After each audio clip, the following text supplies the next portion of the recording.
Today for Hollywood Happenings, Jim Ferguson brings us his interview with one of the actors of a movie he says could get an Oscar nod. We're talking about The Birth of a Nation that actually opens up this week. It opens Friday, yeah. Right, yeah, and it's an easy guess to say it'll be one of the top 5 nominated for an Oscar this year. A lot of controversies we were talking about, but yeah. I really enjoyed the film, and you'll hear my review on Friday when I talk to Nate Parker, who plays Nat Turner right. in the 1861 Virginia slavery rebellion uprising that took place there. He wrote it, directed it, and stars in it, and he's outstanding. He really is. But today we have Armie Hammer, who plays Samuel Turner, the slave owner, and Armie is very good. You remember the controversy when he was chosen to play the Lone Ranger? Yeah. And nobody heard of him, you know. Right. And then he did J. Edgar, The Man from U.N.C.L.E., and he's got a lot of big films coming out. He doesn't need to work because he's the heir to Armie Hammer, the baking soda company. Yeah. But he's standing on his own. He is standing. Yeah. He's a wonderful actor, good-looking guy, and here's my interview about The Birth of a Nation with Armie Hammer. When you look at that and the atrocities that we saw that took place in slavery in the South at that time, what have we learned? Apparently not enough. You know, I mean, because this wasn't an isolated incident. This was something that continued to happen, sort of, you know, a long history of uprisings. But you know, I think social evolution is very slow, kind of like physical evolution. I think that we are moving in the right direction, but I think that there is still a conversation that needs to be continued and continually had. I think that there are a lot of issues that we are dealing with now that are a direct result of exactly what was going on then, and I think that this movie reflects both that, and I think it reflects completely current issues that we're still dealing with. Beautifully stated. Let's talk about the film. I've been doing this all day. Your character, Samuel Turner. Issue with his father? No, not necessarily an issue with his father, but he, you know, in our sort of interpretation of the backstory, which, you know, we had all the details we could, and then filled in what we needed to.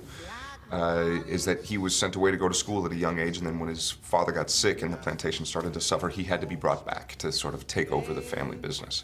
And the plantation was in rough shape, and he had been out of the South at the time. Yeah, the reason I asked that is I thought he was trying to live up to him, which was okay. It was good because he was successful. Yes, he then felt the pressure after coming back of maintaining the family name and keeping the plantation going and all that stuff. You know, I felt that most people at that time, either slave owners or slaves themselves, it was a way of life.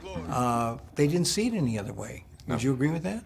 There's a beautiful and tragic and haunting and heartbreaking moment in the film where there are 2 little girls, and one little girl runs out of the house and she's laughing and skipping, and she has like a little rope in her hand.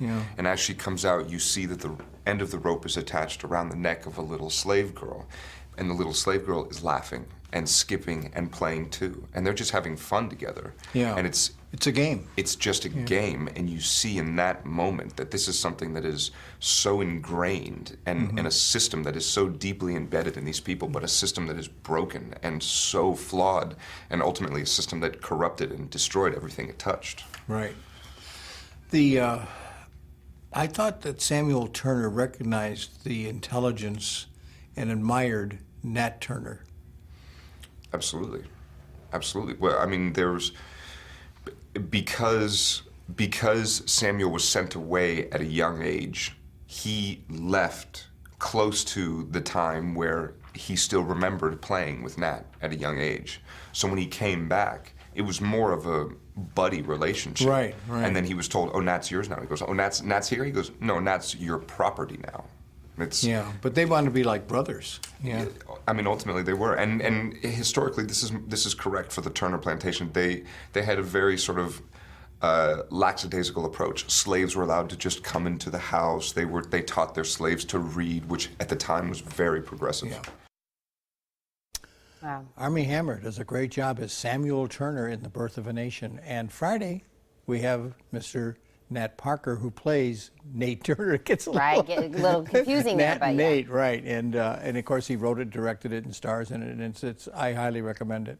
You highly recommend it. We'll get your full review. We'll hear from him. Yeah, full review on Friday. And it hits theaters this Friday. it's theaters, and it's a good one. And we'll see about that Oscar nod. And like you said, you definitely think it's in that top 5. I love talking movies with you. I know. Well, I can't wait to see how your predictions pan out. I always love that. And you guys, if you want to watch more of Jim's celebrity interviews, you can always log on to TucsonMorningBlend.com and just search for Hollywood Happenings.